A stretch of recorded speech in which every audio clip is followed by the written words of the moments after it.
So another tool that we're using is Dasharo Openess Score, and yeah, let's talk a little bit about that. So Dasharo Openness Score is a Python tool designed to quantify the openness of firmware images. So we can know what kind of components are inside and which are open and which are closed. Of course, this is the methodology of the classification is kind of this subject to discussion. But I guess this is something good to have discussion about how to classify things. I already introduced Dasharo Openness Score on the previous Dasharo user group, and you can get to that presentation by the bit.ly link. So Openness Score is a Python MIT licensed code on the Dasharo GitHub repository, and we made some slight progress since last time, but maybe let's go further. So essentially, we published that documentation which explained the methodology behind the tool. Right now it's in Sphinx. I know that should be in Dasharo Universe MKDocs, but it is what it is right now. It's easier to document Python code using Sphinx, but we will migrate that to the MKDocs maybe by next Dasharo user group. But essentially, going to that website, you can learn about the methodology, about the way we calculating the free space and the open source space and the closed source space for UEFI images, as well as for coreboot images. So I have like a small diagram here, which like roughly describe methodology of UEFI images classification. The coreboot classification, the CBFA classification, I think is a little bit more complex. But on the other side, coreboot is almost always everything is almost always open. But on the other side.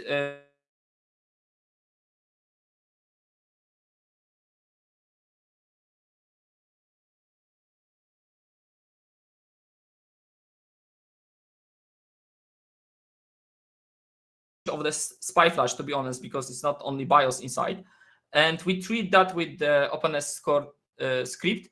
The way you're doing it is described on the GitHub documentation. But what the script does essentially, it identifies the regions in this binary. There are various regions. There is like flash descriptor, there is ME region, there is BIOS region. So it identifies this region and takes the properties of this region for the further analysis. Then separate stuff. Do you hear me? Am I still online?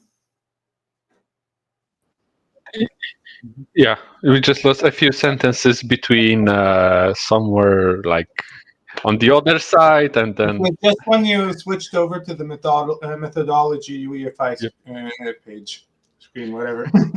Okay, that's very hard. I guess I don't know. Maybe that's my side. I have some problems with connectivity. I don't know. You're not the only one who's having issues. So it might be that, but it might actually be a combination of several different things at once. For example, on my side, I can see that I can hear you without any issues. I lost also. I'm sorry. Unless you cut out, I hear you perfectly well. However, the screen sharing, it's showing me at a very low resolution. So yeah, it's like 120p. No, not for me. Actually, for me, it's higher than that. For me, it's 254p, 480 by 254 pixels. Yeah, at least I'm still old enough to remember VCRs, so it's not that bad. I wonder where I can check actually the actual quality of the. You just hover the cursor over the. Yeah, I see resolution. And then okay. Yeah, so it gets higher if the. Okay, what about now? Do you hear me? Yes, but you're constantly getting. I can hear you perfectly well.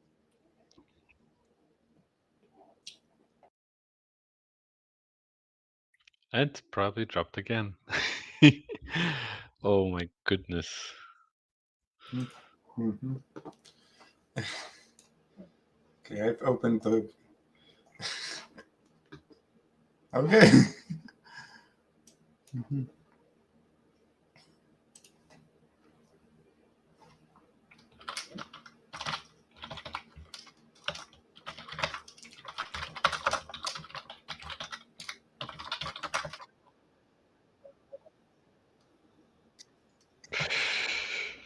That's a good question. How was the impression of Vesel's presentation, like the screen sharing quality? All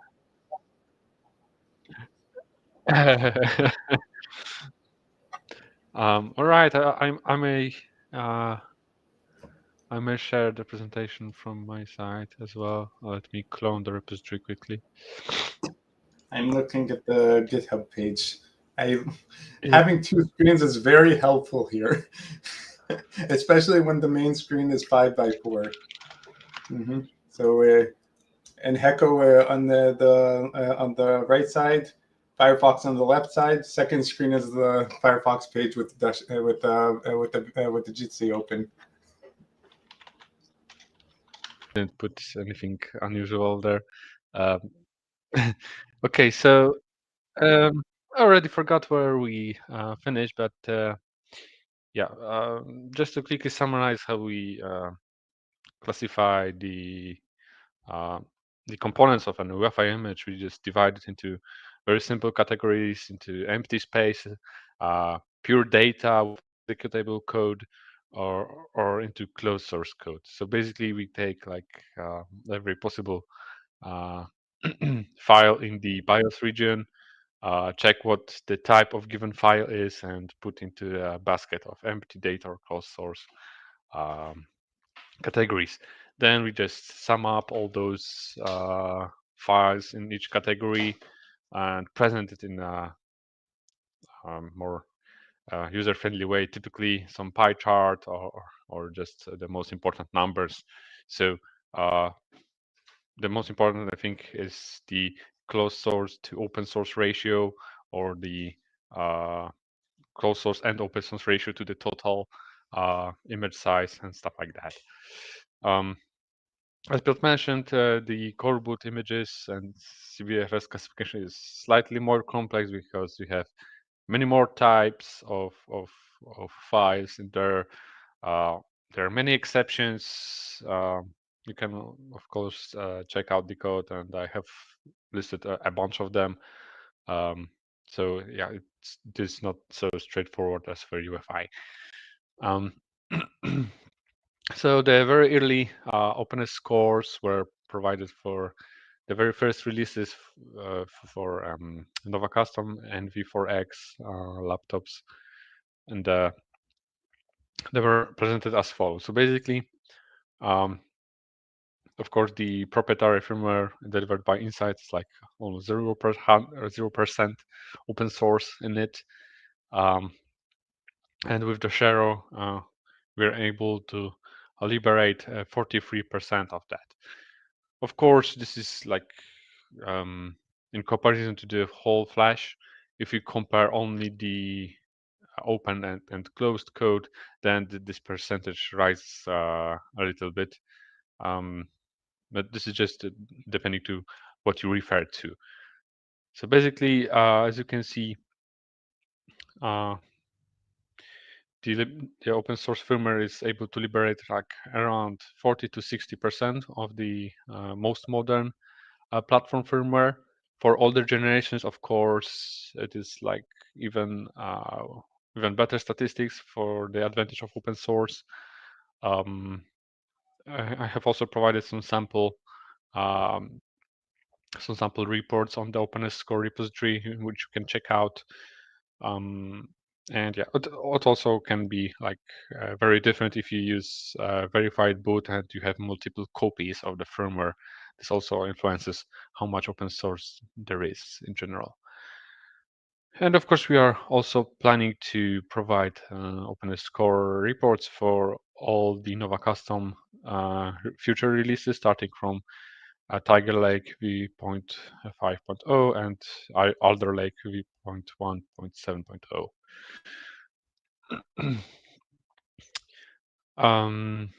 Yes, and as a part of those releases, we also send the newsletters to subscribers and people who subscribe to the newsletters, which like announce the new releases.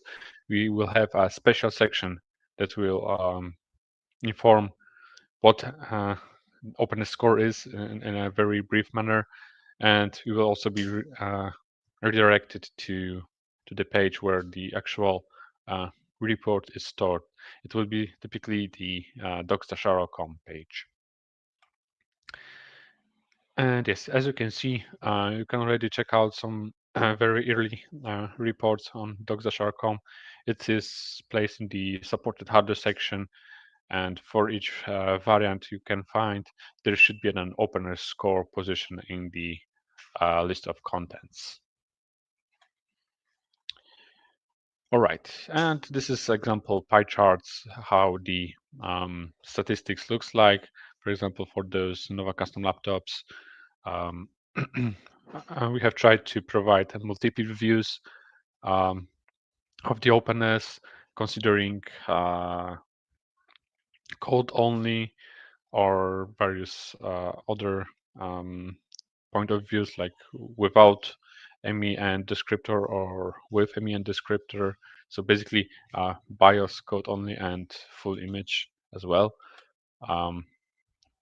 And this is, for example, the BIOS region only comparison. So as you can see, the percentage of open source is like slightly different. Here in the in the yellow, there is like 0.5% more when compared to the full image, while on the BIOS region only it is slightly lower, because the numbers we refer to are different. So yes, the current status of the changes from the last Dasharo user group. So we basically did not do much changes in the code yet. We are just proceeding with integration of the openness score into the our Dasharo release machine. We want to have everything like automated first, and start providing those reports with each release, starting from Nova Custom, of course. Yes, we also planned to upgrade the documentation, so improve this methodology and the explanation behind it. You have to still migrate to MKDocs, of course, and we still need to integrate those Openess score into the newsletter, because what you saw was just the very early version that we plan to have it. So in the last quarter of this year, we would like to finalize the 0.2 version of Openess score, which will like include the CI/CD integration. So every Dasharo platform will be processed by this utility and produce a report whenever a change is made in, for example, in the either documentation or the Dasharo Openness score repository. We also want to present this data produced by the reports in a more user-friendly way, because pie charts maybe are not the best way to represent what we want to convey. And we of course want to have a comparison between the proprietary equivalent of the firmware image and the Dasharo, because currently the utility only takes one binary and produces the report for this exact binary. We have some very basic versioning of the utility, but we want to also improve this in the next version. And of course, as suggested by Thierry Laurent earlier, it would be cool to utilize the IFD tool to possibly investigate whether the management engine is present and how much space does it occupy, for a more detailed view of either UFI images or even the corporate images. Yes, and this is the issue 461. And as I mentioned, the migration from Sphinx to mkdocs is also can be tracked in issue 451. Okay, I guess that's it. So I'm open for questions.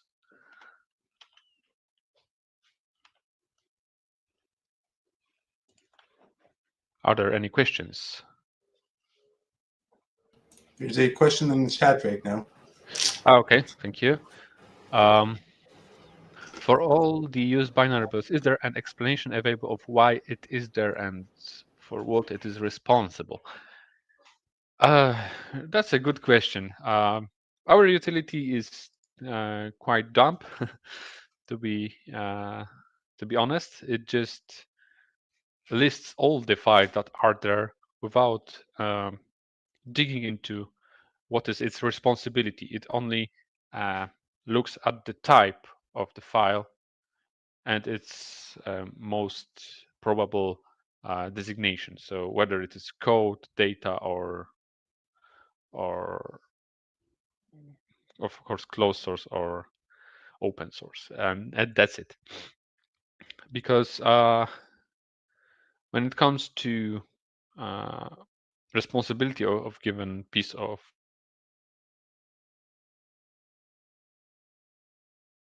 actually determined, because the BIOS vendors may put actually anything to the images, and decoding the purpose of given file just by its name would be like some work for artificial intelligence, I would say. Yeah. But when it comes to Coreboot, it would be like much easier, because if we have the code for it, we can like really tell exactly what is given file used for and why.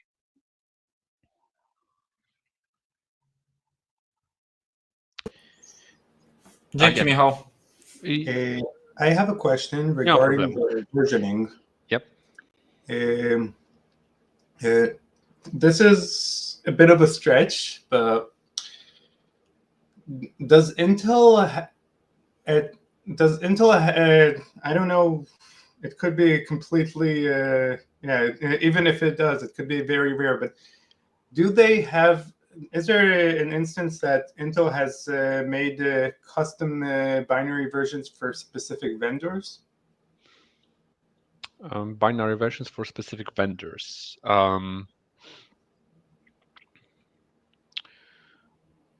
I have actually no idea. Typically, the BIOS or the reference code from Intel, for example, goes into the BIOS vendors, and what the BIOS vendors do with it is like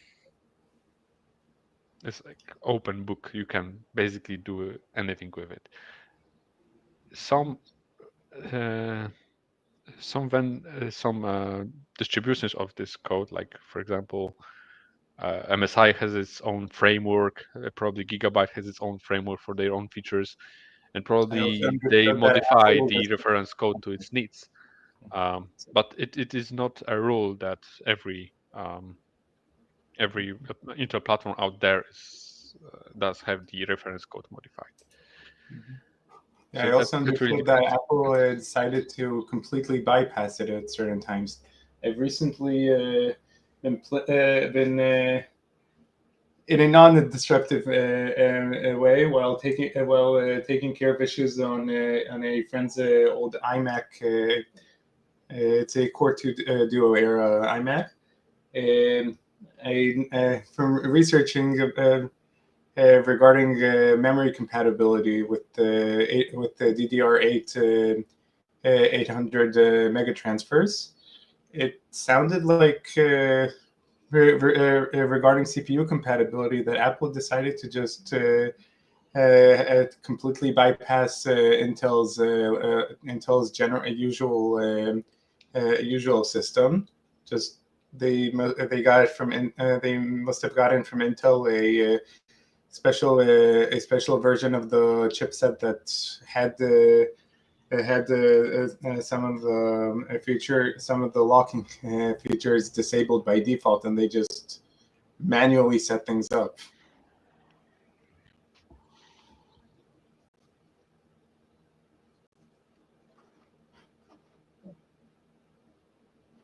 I'm sorry if I spoke too much. No, that's not a problem. So, do you have any further questions?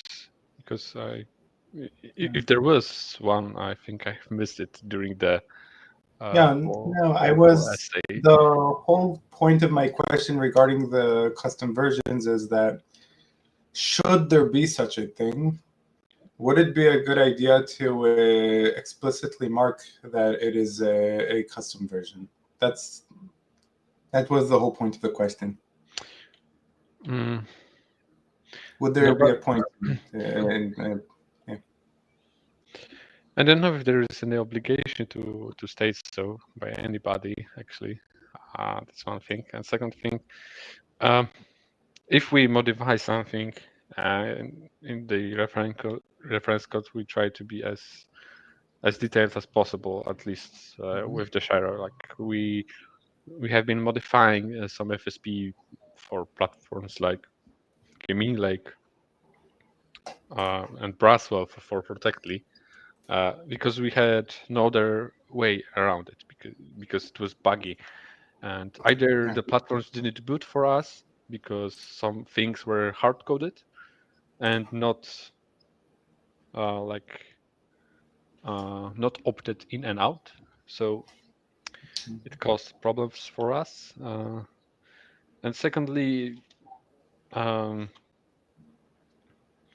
even if Intel is the author of their own reference code for their own platforms, they also tend to make mistakes, which like I once detected with IMMU. It was not initialized per the specification they release. So sometimes they release very rough specification how BIOS should initialize certain components. And yeah, they didn't follow it actually in the FSP, and I had to actually fix it because IMMU was not working. So such things also happen, and yeah, I think it is still important to actually state what do you modify in components that you cannot provide source code for. Of course, there are components which probably will never see any daylight, like management engine. So this is only managed by Intel, and nobody actually can customize its code. Of course, there are utilities you can customize its configuration, so the runtime data, but never the code itself. It's like a fixed blob, and neither the BIOS vendors can do anything about it. Legal issues.